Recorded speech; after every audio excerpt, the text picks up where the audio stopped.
सबूत का। नमस्कार, स्वागत है आप सभी का हमारे इस खास पेशकश में। श्रद्धा मर्डर केस दिल्ली पुलिस के लिए एक बड़ी चुनौती बना हुआ है। मामले के सामने आए 4 दिन हो चुके हैं, लेकिन पुलिस के हाथ अभी भी खाली हैं। दिल्ली से मुंबई तक सबूतों का कतरा कतरा छाना जा रहा है। जंगल की झाड़ियों से लेकर आफताब के फ्लैट के कोने कोने तक पुलिस ने सबूत जुटाने में हर मशक्कत की, लेकिन आरोपी आफताब के खिलाफ कोई भी पुख्ता सबूत नहीं मिल सके हैं। आज भारी नारेबाजी के बाद आफताब की वीडियो कॉन्फ्रेंसिंग के जरिए कोर्ट में पेशी हुई, जहां दिल्ली की साकेत कोर्ट ने आफताब की पुलिस कस्टडी बढ़ा दी है। साथ ही पुलिस को नार्को टेस्ट की मंजूरी भी मिल गई है।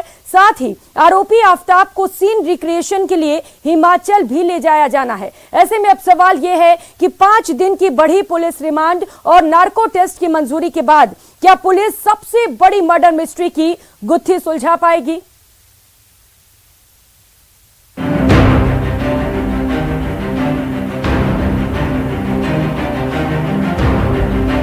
आफताब ने भले ही श्रद्धा के कत्ल का एक बाले जुर्म कबूल कर लिया है, लेकिन कानून के तराजू में सबूत तौले जाते हैं। वही सबूत जुटाना दिल्ली पुलिस के लिए अब बड़ी चुनौती बन चुका है। आफताब के खिलाफ पुलिस के पास बहुत अहम ठोस सबूत अभी तक नहीं है, जिससे आफताब को इस मामले में दोषी ठहराया जा सके, श्रद्धा की हत्या की सही वजह का पता लगाया जा सके। श्रद्धा मर्डर मामले में दिल्ली पुलिस किसी भी एक एंगल से बनकर नहीं रहना चाहती, इसलिए उन सभी पहलुओं को टटोल रही है दिल्ली पुलिस जिनसे श्रद्धा की मर्डर मिस्ट्री को सुलझाया जा सके, और इसीलिए साइकोलॉजिस्ट की भी मदद इस पूरे मामले में ली जा रही है। आपको बताते हैं कि आफताब को सजा दिलाने के लिए पुलिस को अभी किन किन ठोस सबूतों की दरकार है। दिल्ली पुलिस की सर्च तो तेजी से चल रही है, लेकिन अभी उसे वारदात में इस्तेमाल हथियार नहीं मिला है। श्रद्धा का मोबाइल फोन अब तक बरामद नहीं हुआ है। वारदात के वक्त पहने गए कपड़े बरामद करने बाकी हैं। ये वो बुनियादी सबूत हैं जो मर्डर के केस में आरोपी को फांसी के तख्ते तक ले जाने के लिए बेहद जरूरी हैं। इसके अलावा भी पुलिस के सामने चुनौतियां कम नहीं हैं। पुलिस को अभी तक सभी बॉडी पार्ट, खासकर श्रद्धा का सिर बरामद नहीं हुआ है। अभी तक वारदात में शामिल चाकू या आरी बरामद नहीं हुई है। हत्याकांड के वक्त पहने गए आफताब और श्रद्धा के कपड़े बरामद नहीं हुए हैं, जिन्हें आफताब ने कूड़े की गाड़ी में फेंकने का दावा किया है। श्रद्धा का मोबाइल फोन भी पुलिस को बरामद करना है, जो हत्याकांड के राज खोल सकता है। डीएनए जांच के लिए पिता का ब्लड सैंपल ले लिया गया है। अब पुलिस महरौली के जंगल से मिले हड्डियों से डीएनए का मिलान करेगी। पुलिस फोन के डेटा को रिकवर कर जानकारी जुटाने में लगी है। पुलिस ने डेटिंग ऐप कंपनी से भी रिपोर्ट मांगी है। श्रद्धा का कत्ल 6 महीने पहले किया गया था और एक कर आफताब सबूतों को मिटाता गया, इसलिए पूरी जांच मोटे तौर पर फॉरेंसिक और साइंटिफिक रिपोर्ट पर ही टिकी है। इसी वजह से इस केस में शुरुआती सबूत काफी अहम होंगे, क्योंकि हत्या का कोई चश्मदीद गवाह नहीं है। कोई ऐसा गवाह भी नहीं है जिसने आफताब को श्रद्धा के शव के टुकड़े ले जाते और ठिकाने लगाते देखा हो। वैसे पुलिस को अभी श्रद्धा के दोस्तों के बयान भी लेने हैं, जो इस केस में काफी अहम साबित हो सकते हैं।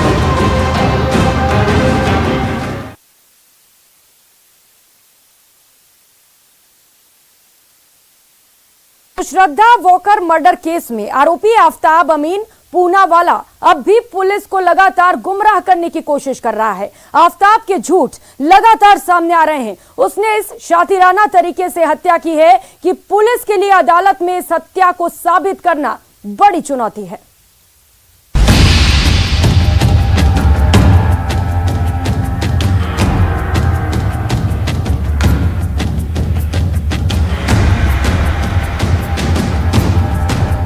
इस चेहरे को देखकर कोई बता नहीं सकता कि ये इतनी खौफनाक साजिश रच सकता है, जिसको सुलझाने में पुलिस के भी पसीने छूट जाएं।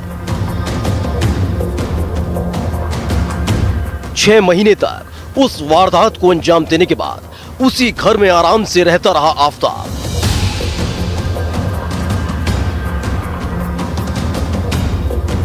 और जब जब मौका मिला, एक एक सबूत को मिटाता चला गया।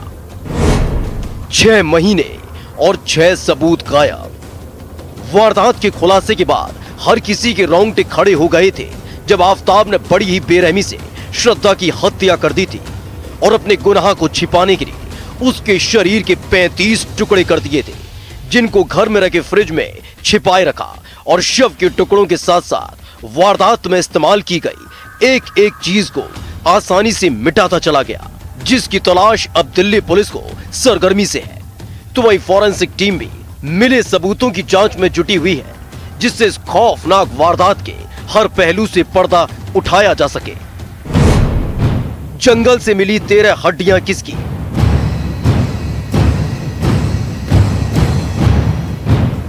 दरअसल पुलिस की गिरफ्त में आने के बाद आफताब ने कबूल किया था कि उसने ही श्रद्धा की हत्या की और उसके शव के 35 टुकड़े कर दिए थे और रात के अंधेरे में एक एक कर मेहरौली के सुनसान इलाके में एक एक टुकड़े को ठिकाने लगाता चला गया। जिसके बाद पुलिस ने जांच शुरू की तो पुलिस को 13 हड्डियां बरामद हुई, जो फॉरेंसिक जांच के लिए भेज दी गई हैं। लेकिन अभी तक साफ नहीं हो पाया है कि जो अवशेष मिले हैं वो श्रद्धा के ही हैं। फॉरेंसिक टीम करेगी डीएनए टेस्ट। जो हड्डियां मिली हैं वो इस मामले में अहम भूमिका निभाने वाली हैं।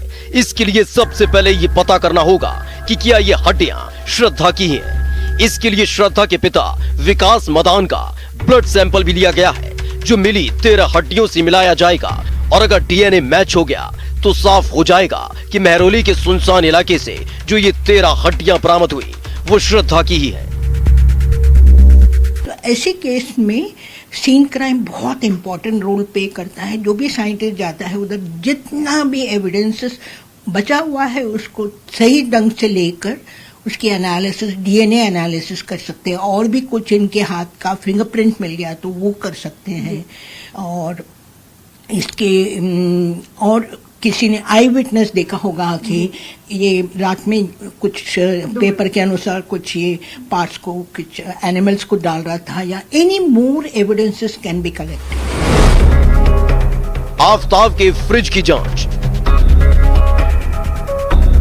आफताब के घर से बरामद हुआ फ्रिज श्रद्धा हत्याकांड की एक सच्चाई सामने लाने के लिए अहम भूमिका निभाएगा, क्योंकि आफताब ने जब इस हत्याकांड को अंजाम दिया था और श्रद्धा के शव के 35 टुकड़े किए थे तो उन टुकड़ों को एक पॉलिथीन में पैक करके घर में रखे फ्रिज में ही रखा था और रोज एक एक टुकड़े को ठिकाने लगाता चला गया। सबसे पहले फॉरेंसिक टीम ने इस फ्रिज को कब्जे में लेकर जांच की थी, लेकिन बेंजीन टेस्ट में जिस केमिकल का इस्तेमाल फॉरेंसिक टीम करती है उसमें कुछ खास नहीं मिला था, जिसमें पता चला कि हत्या के बाद आफताब ने एक खास किस्म के केमिकल का इस्तेमाल किया था जिससे सबूतों को मिटाया जा सके। अब फॉरेंसिक टीम फ्रिज की गहनता से जांच करेगी। किचन से मिला खून किसका?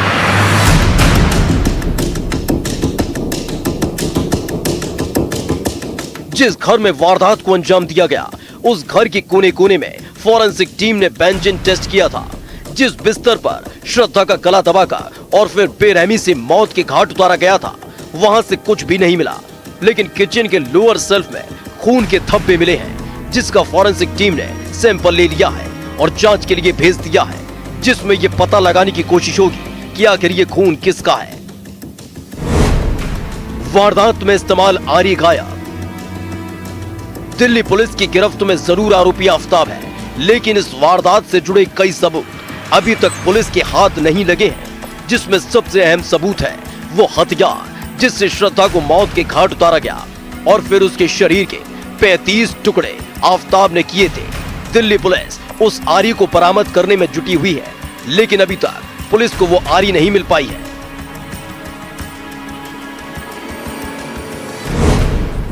श्रद्धा के खून से सने कपड़े गायब। दिल्ली पुलिस को श्रद्धा के उन कपड़ों की भी तलाश है जो उसने वारदात वाले दिन पहने थे, यानी जिन कपड़ों में श्रद्धा की हत्या की गई थी। पूरे घर को खंगालने के बाद भी पुलिस को वो कपड़े नहीं मिले, जिसके बाद पुलिस की पूछताछ में आफताब ने कबूल किया कि उसने वो कपड़े कूड़े की गाड़ी में फेंक दिए थे। यही नहीं, वारदात वाले दिन जो कपड़े खुद आफताब ने पहने थे वो भी उसने कूड़े की गाड़ी में फेंकने की बात कबूल की थी, जिसकी तलाश दिल्ली पुलिस कर रही है। दिल्ली पुलिस के साथ साथ श्रद्धा मर्डर केस की जांच फॉरेंसिक रिपोर्ट के आने पर टिकी हुई है, जिससे 6 महीने पहले अंजाम दी गई इस वारदात की एक एक परत खुलकर सामने आ सके।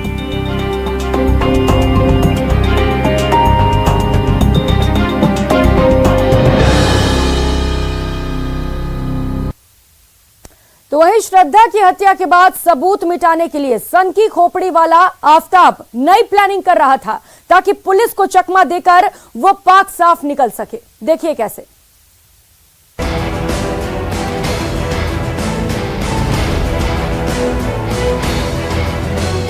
दिन के 24 घंटे चारों पहर हर मिनट इस शातिर के दिमाग में इतनी कहानियां चल रही थी कि पुलिस भी हैरान है, क्योंकि श्रद्धा की हत्या के बाद आफताब का दिमाग कहानियां बुन रहा था और उन कहानियों को आधार देने के लिए साजिश की नई नई थ्योरी गढ़ रहा था। और आफताब ये सब कुछ कर रहा था श्रद्धा की मौत का सच छिपाने के लिए, और इसमें वो पूरे 6 महीने तक कामयाब भी रहा, क्योंकि श्रद्धा की मौत के बाद उसकी मौत की खबर पूरे 6 महीने तक ना तो उसके घर वालों को लगी और ना ही श्रद्धा को जानने वाले दोस्तों को। आरोपी आफताब के बदलते बयानों में से एक बयान ये भी है। आफताब ने कहा कि झगड़े के आवेश में आके उसने अपनी गर्लफ्रेंड श्रद्धा की हत्या कर दी। अगर हम इसे सच भी मान लें तो आफताब ने गर्लफ्रेंड की हत्या करने के बाद उसे जरा सा भी अफसोस नहीं था, बल्कि इस हत्याकांड के बाद वो सबूतों को मिटाने के लिए साजिशें रचने लगा।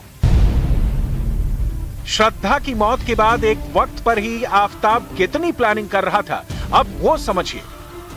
श्रद्धा के शव को काटने के लिए उसने बाजार से आरी खरीदी, शव को खराब होने से बचाने के लिए उसने फ्रिज खरीदा, उसने शव के टुकड़ों को ठिकाने लगाने के लिए डंपिंग एरिया भी तलाशा, खून से सने श्रद्धा के कपड़े को उसने एमसीडी की कूड़ा गाड़ी में फेंकने का आइडिया भी निकाला, घर में बिखरे खून को साफ करने के लिए एसिड के इस्तेमाल का आइडिया भी लगाया।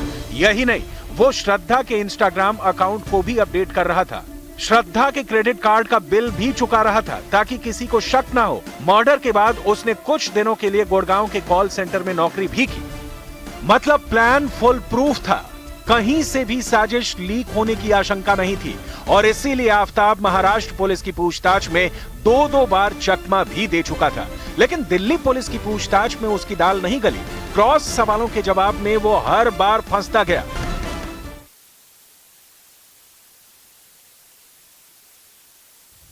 तो श्रद्धा हत्याकांड से जुड़ी इस वक्त की सबसे बड़ी खबर आपको बता दें। तो श्रद्धा हत्याकांड से जुड़ी इस वक्त की बड़ी खबर आपको बता रहे हैं, क्राइम ब्रांच को ये केस सौंपा जा सकता है। पुलिस को अब तक इस मामले को लेकर कोई भी ठोस सबूत बरामद नहीं हुए हैं। नार्को टेस्ट के भरोसे दिल्ली पुलिस बैठी हुई है और यही वजह है कि इस केस को अब क्राइम ब्रांच को सौंपा जा सकता है। डीएनए रिपोर्ट 3 दिन के भीतर मिलेंगे। महरौली के जंगल में 4 दिन से लगातार सर्च ऑपरेशन जारी है। तो श्रद्धा हत्याकांड से जुड़ी इस वक्त की बड़ी खबर आपको बता रहे हैं। क्या आज कोर्ट में सुनवाई क्या, आज तो सिंपली उसको वीसी पे पेश किया गया है। उन्होंने पुलिस रिमांड के लिए एप्लीकेशन लगा दी, 5 डेज का पुलिस रिमांड मिल गया पुलिस को। उन्होंने एक नार्को टेस्ट के लिए एप्लीकेशन लगा दी थी, वो उनकी अलाउ हो गई। कहीं अलग अलग राज्यों में भी लेके जाना है? हाँ, वो जहाँ भी अपनी गर्लफ्रेंड के साथ रहा होगा, ठहरा होगा, तो हर जगह लेके जाएंगे उसको। वो बताएगा मैं वहाँ रहा, वहाँ लेके जाएंगे, वहाँ सबके बयान भी लिखेंगे, पड़ोसियों के बयान भी लिखेंगे, किराए पर रहा तो उसका लिखेंगे, होटल में रहा होगा तो होटल वालों का लिखेंगे, वहाँ उनका चेक करेंगे, सारा रिकॉर्ड सब कुछ एविडेंस कलेक्ट करेंगे उससे रिलेटेड। आप सरकारी वकील के तौर पे आप? नहीं, मैं पेश नहीं हुआ था। I am president of the Saket bar association. वो जब तक वो किसी लॉयर को एंगेज नहीं करता है, no lawyer can appear, but वो कोर्ट उससे पूछती है कि आपने कोई लॉयर एंगेज किया, वो कहेगा जी मैंने नहीं किया, तो उसको लीगल एड से लॉयर मिल जाता है। डीएलएस आज काफी विरोध प्रदर्शन भी हो रहा था उसके खिलाफ। आज देखिए, जहां तक विरोध प्रदर्शन की है, मुझे नहीं पता ये किस सेंस में हो रहा है। वो साकेत बार एसोसिएशन की तरफ से कोई किसी प्रकार का विरोध प्रदर्शन नहीं था। अगर कोई इंडिविजुअल लॉयर कर रहा था तो उसके अपने सेंटिमेंट्स रहे होंगे या वो कुछ कर रहे होंगे। तो पुलिस को अब तक इस मामले पर कोई भी ठोस सबूत नहीं मिले हैं और नार्को टेस्ट के भरोसे पुलिस बैठी हुई है और यही वजह है कि क्राइम ब्रांच को ये केस सौंपा जा सकता है। आफताब को 5 दिन की पुलिस रिमांड पर सौंपा गया है। श्रद्धा हत्याकांड से जुड़ी इस वक्त की सबसे बड़ी खबर आपको बता रहे हैं और सहयोगी शंकर इसी खबर पर दिल्ली से सीधे हमारे साथ जुड़ चुके हैं। शंकर, एक सोची समझी साजिश और सनसनीखेज वारदात, पूरे मामले पर एक एक कर खुलासे हो रहे हैं और क्योंकि पुलिस के हाथ अब तक खाली हैं, कोई ठोस सबूत नहीं मिल सके हैं और यही वजह है कि खबर अब ये सामने आ रही है कि ये पूरा मामला क्राइम ब्रांच को सौंपा जा सकता है। देखिए, जो ये मामला जो है जितना आसान सा लग रहा है, ये आसान नहीं है। इस मामले को दिल्ली पुलिस बेहद आसान समझ रही है और खास तौर पर दिल्ली पुलिस की जो साउथ दिल्ली डिस्ट्रिक्ट पुलिस है बेहद आसान समझ रही है, क्योंकि इस मामले में जिस तरह से आरोपी आफ्ताब की गिरफ्तारी हो चुकी है, तो दिल्ली पुलिस की जो साउथ दिल्ली डिस्ट्रिक्ट है वो समझ रही है कि बहुत आसान सा होगा, आरोपी गिरफ्तार हो गया है, इस मामले में तमाम सबूतों को पेश कर देंगे। लेकिन इस मामले पर कई ऐसी चुनौतियां हैं जो आने वाले वक्त में जिसका सामना साउथ दिल्ली पुलिस को करना पड़ेगा। लिहाजा इसी मामले की गंभीरता को देखते हुए जल्द ही इस मामले में तफ्तीश का जो दायरा है, तफ्तीश का जो जिम्मेवारी है वो क्राइम ब्रांच को सौंपी जा सकती है, क्योंकि दिल्ली पुलिस की क्राइम ब्रांच इस तरह के मामलों का समाधान करने के लिए, इस तरह के सॉल्व करने के लिए विशेषज्ञ के तौर पर जानी जाती है। हालांकि अभी फिलहाल जो मौजूदा पुलिस है, यानी कि महरौली थाना पुलिस जो इस मामले की इन्वेस्टिगेशन कर रही है, वो सीबीआई की भी मदद ले रही है। सीबीआई के लैब के अधिकारी थाने में पहुंचे हैं और थाने में पहुंच करके वहां पे कई तरह के जो फॉरेंसिक एविडेंस को इकट्ठा करने में मदद भी कर रहे हैं। तो वहीं दूसरी तरफ देखा जाए कि जिस तरह से इस मामले पे जो क्राइम ब्रांच के जो सीनियर अधिकारी हैं उनसे भी हमने बातचीत किया, तो उनका कहना था अभी हम लोग को औपचारिक तौर पर ट्रांसफर नहीं किया गया है, लेकिन इन तमाम इन्वेस्टिगेशन पे हम लोग नजर बनाए हुए हैं। इन्वेस्टिगेशन किस राह पे जा रहा है उस पर हम लोग नजर बनाए हुए हैं। हालांकि आज आरोपी को वीडियो कॉन्फ्रेंसिंग के मार्फत से आज कोर्ट में पेश किया गया था और पेश करने के बाद 5 दिनों की रिमांड भेजी गई है। तो 5 दिनों की जो पुलिस रिमांड हुई है,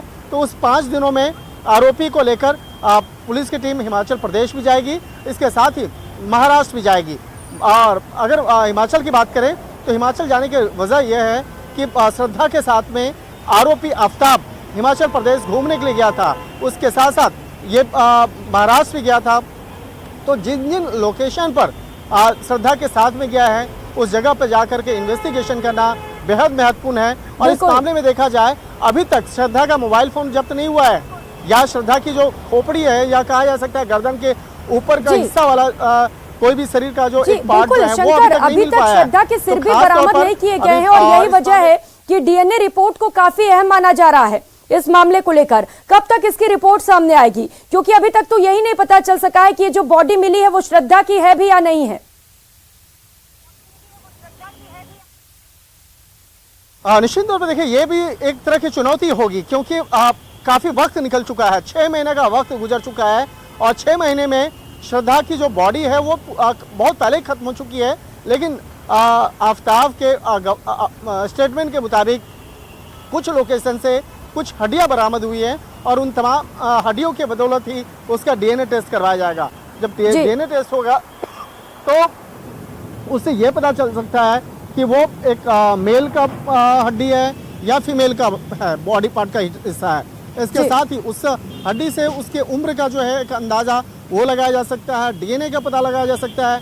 इसके लिए उसके श्रद्धा के जो पेरेंट्स हैं उनसे बाकायदा सैंपल्स जो हैं, ब्लड के सैंपल्स या अन्य जो मेडिकल सैंपल्स हैं वो इकट्ठा किया जा रहा है। तो एक तरह से कहा जा सकता है कि तमाम जो रास्ते तो आसान दिख रहे हैं, लेकिन चुनौतियां काफ़ी ज़्यादा हैं, क्योंकि कोर्ट में जब इस मामले में चार्जशीट फाइल किया जाएगा तो चार्जशीट के वक्त में उन तमाम सबूतों को पेश करना होगा, साक्ष्य जो है उसको पेश करना होगा, जिसके आधार पर इस मामले पर आगे की सुनवाई होगी। तो ये मामला जो है आसान जरूर दिख रहा है इसमें। बिल्कुल शंकर, ये मामला आसान तो दिख रहा है, लेकिन पुलिस के लिए पुख्ता सबूत करना एक बड़ी चुनौती फिलहाल बनी हुई है।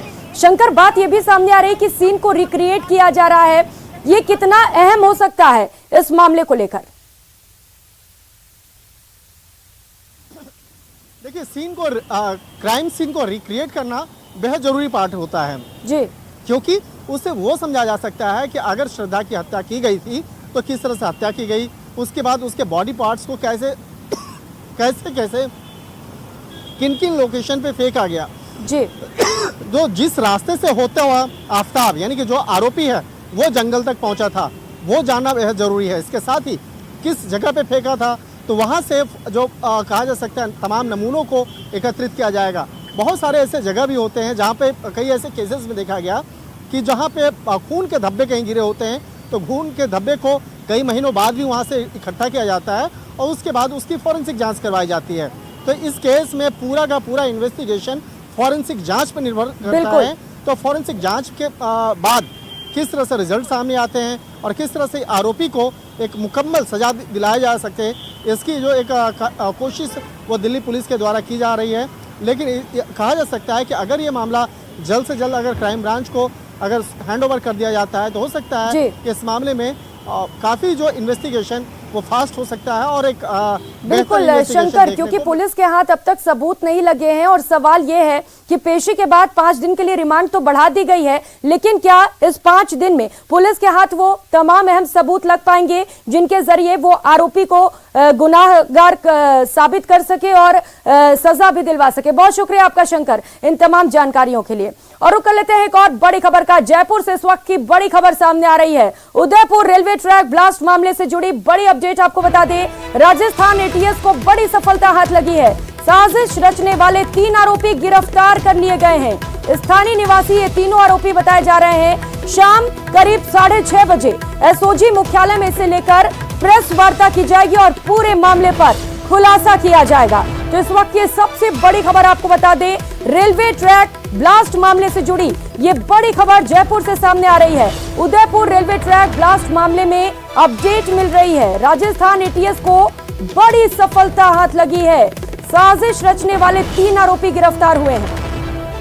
विष्णु सहयोगी हमारे साथ जुड़ चुके हैं। विष्णु, बड़ा खुलासा, 3 आरोपियों की गिरफ्तारी हुई है, क्या कुछ जानकारी इस पूरे मामले को लेकर? एटीएस ने बड़ी कामयाबी हासिल की। 5 दिनों की पड़ताल के बाद में आखिरकार 3 युवकों को एटीएस की टीम ने गिरफ्तार किया है, राजस्थान की एटीएस की टीम ने गिरफ्तार किया है।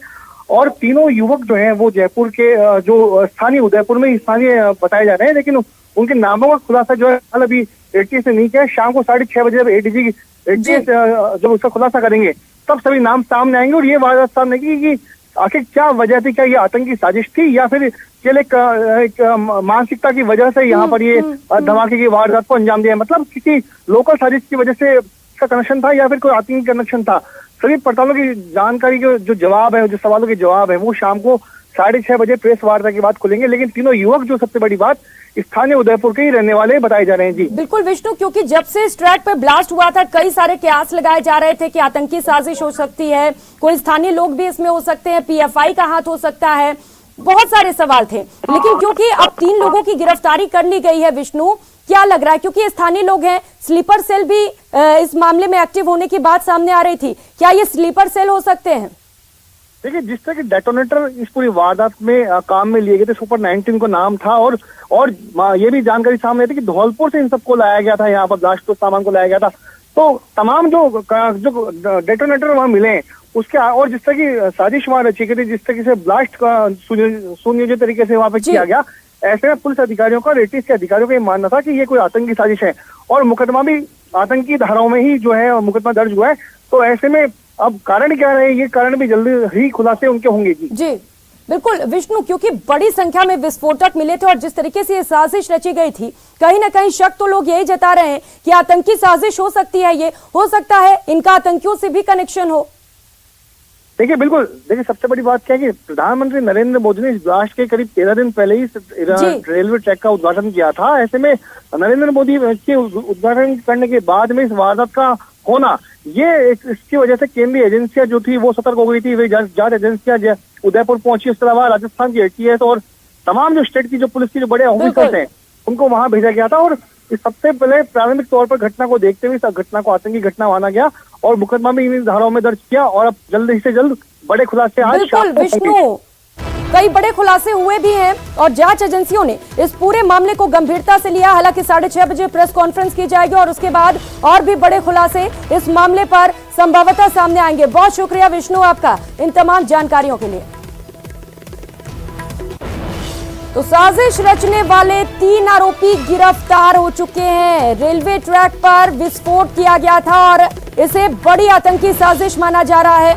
इस मामले में एटीएस को बड़ी सफलता हाथ लगी है। 3 आरोपी गिरफ्तार हुए हैं और इस पूरे मामले को लेकर 6:30 बजे प्रेस वार्ता की जाएगी। वार्ता में बड़े खुलासे होने की संभावना है।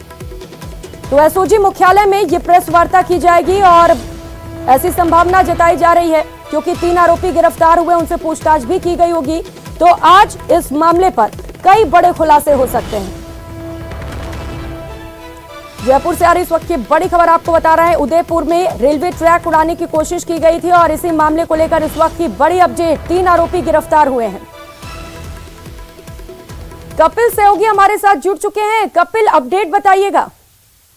देखिए, शनिवार रात को ये घटना हुई थी और उसके बाद में देश भर की सारी एजेंसीज जो है वो इस पूरे मामले के खुलासे में जुड़ गई थी। तो वहीं राजस्थान से एटीएस को इसकी जिम्मेदारी दी गई थी और अब एक बड़ी सफलता हाथ लगी है। 3 आरोपियों को गिरफ्तार कर लिया गया है। ये 3 आरोपी वो हैं जो कि जिन्होंने इस पूरे षड्यंत्र को रचा था और प्राथमिक जानकारी जो मिली है, क्योंकि 6:30 बजे जब प्रेस कॉन्फ्रेंस होगी तब पूरे मामले का खुलासा होगा, लेकिन जो हमारे सोर्सेस से जानकारी मिल रही है, संभवतः जो मामला है ये जमीन अधिग्रहण से जुड़ा हुआ मामला हो सकता है, क्योंकि जब रेलवे ट्रैक बिछ रहा था उस दौरान जमीन अधिग्रहण की गई थी और माना जा रहा है कि उसी समय कोई ऐसा विवाद सामने आया था और उसी की परिणति ये रेलवे ट्रैक ब्लास्ट के रूप में देखने को मिली। हालांकि आधिकारिक रूप से अभी इसकी किसी ने पुष्टि नहीं की है, लेकिन 6:30 बजे जब जयपुर में इसकी प्रेस कॉन्फ्रेंस होगी तो स्पष्ट हो जाएगी कि वास्तविक मंशा क्या रही 3 आरोपियों की और इसमें और कौन कौन लोग शामिल है और कैसे इन्होंने इस पूरे ब्लास्ट की जो प्लानिंग थी इसको जो है था। बिल्कुल कपिल, जब प्रेस कॉन्फ्रेंस होगी उसके बाद इन तमाम सवालों के शायद जवाब मिल जाएंगे कि ये लोग कौन है, क्या मकसद रही इसके पीछे और किससे जुड़ा ये पूरा मामला है। बहुत शुक्रिया आपका कपिल इन तमाम जानकारियों के लिए। तो रेलवे ट्रैक ब्लास्ट मामले को लेकर इस वक्त ये बड़ी अपडेट आपको बता रहे हैं। साजिश रचने वाले 3 आरोपी गिरफ्तार कर लिए गए हैं। और रुक कर लेते हैं एक और बड़ी खबर का। कोटपुतली से इस वक्त की बड़ी खबर मिल रही है। जमवा रामगढ़ पुलिस ने एक बड़ी कार्रवाई को अंजाम दिया है। सुपारी किलर गैंग के 4 आरोपी अरेस्ट किए गए हैं। महिला कांस्टेबल की हत्या की साजिश रची गई थी। 20 लाख की सुपारी लेकर ये बदमाश आए थे। हनुमानगढ़ में हत्या की योजना बनाई गई। चैनपुरा में आरएसी में महिला हेड कांस्टेबल तैनात है।